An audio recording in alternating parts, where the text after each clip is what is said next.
LPG का हम लोग एक शॉर्ट नोट्स लिखेंगे एलपीजी के बारे में, फिर अगेन हम लोग सीएनजी के बारे में लिखेंगे। तो एलपीजी का एक शॉर्ट नोट्स लिखाते हैं आपको, short notes.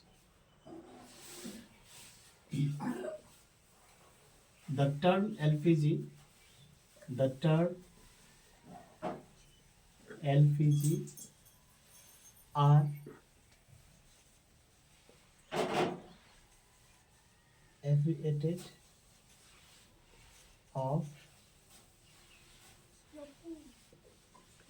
liquefied petroleum gas.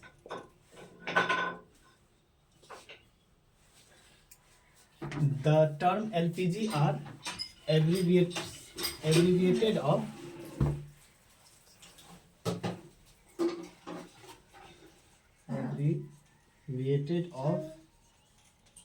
Liquefied petroleum gas. LPG जो है लिक्विफाइड पेट्रोलियम गैस का जो है एब्रिविएशन टर्म है। कहने का मतलब इसको संक्षिप्त रूप में जो है एलपीजी को, लिक्विफाइड पेट्रोलियम गैस को हम एलपीजी कह सकते हैं, या कहते हैं, कह नहीं सकते हैं बल्कि कहते हैं। दूसरा आपको जो है शॉर्ट नोट्स, आपको सीएनजी के बारे में लिखना है। यहाँ पे ये हो गया आपको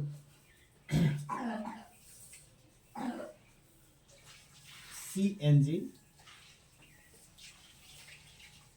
आर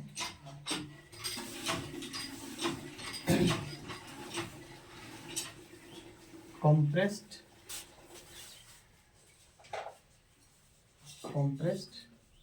नेचुरल गैस।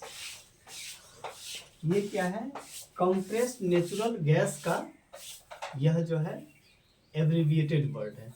कहने का मतलब सीएनजी टर्म को हम कंप्रेस्ड नेचुरल गैस का जो है हम शॉर्टकट में उसको नाम देते हैं सीएनजी। फिर इसके बाद ये दोनों जो है, ये दोनों डोमेस्टिक फ्यूल्स के रूप में हम लोग यूज करते हैं। एलपीजी का प्रयोग हम लोग खास करके डोमेस्टिक फ्यूल्स के रूप में करते हैं, लेकिन ये जो है डोमेस्टिक फ्यूल्स के रूप में और ऑटोमोबाइल के ईंधन के रूप में भी इसका प्रयोग करते हैं। Automobile need CNG as a fuel. Otherwise हम कह सकते हैं ऑल ऑटोमोबाइल नीड्स फ्यूल्स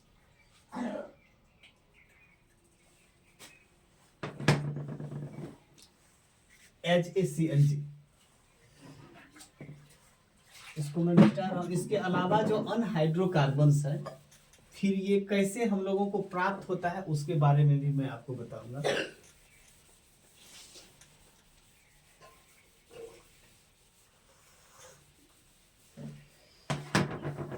इसके बाद आपको मैं दो एग्जांपल्स ये हो गया, और तीसरा एग्जांपल्स में लिखा रहा हूं हाइड्रोकार्बन का। बहुत सारे एग्जांपल्स पढ़ने हैं आपको, तो दो मैं बता दिया हूं। तीसरा एग्जांपल्स हो गया आपको पेट्रोल हो गया, पेट्रोल हो गया, डीजल हो गया,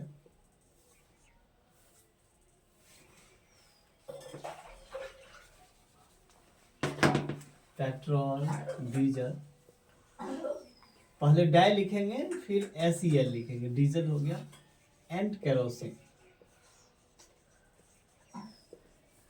ये आपको 1, 2 और 3, ये तीनों क्या हो गया आपको हाइड्रोकार्बन्स का एग्जांपल्स। इसमें से जो ये तीन है पेट्रोल डीजल और सीएनजी, इस तीन को जो है हम लोग ऑटोमोबाइल फ्यूल्स के लिए हम लोग प्रयोग करते हैं, और केरोसिन को हम लोग खास करके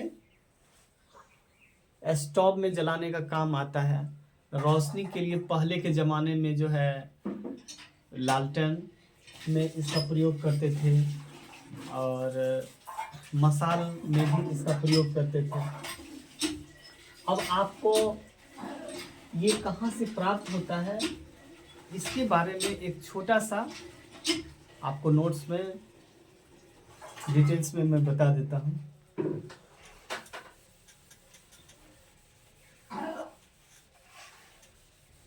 ये कैसे प्राप्त करते हैं?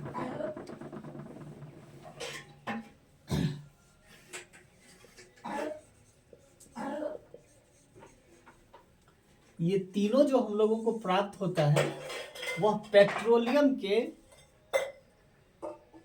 द्वारा प्राप्त होता है। लेकिन कैसे प्राप्त होता है? जब हम पेट्रोलियम का फ्रैक्शनल डिस्टिलेशन करते हैं, फ्रैक्शनल डिस्टिलेशन करते हैं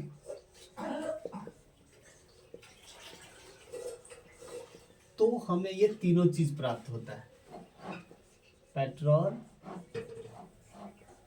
डीजल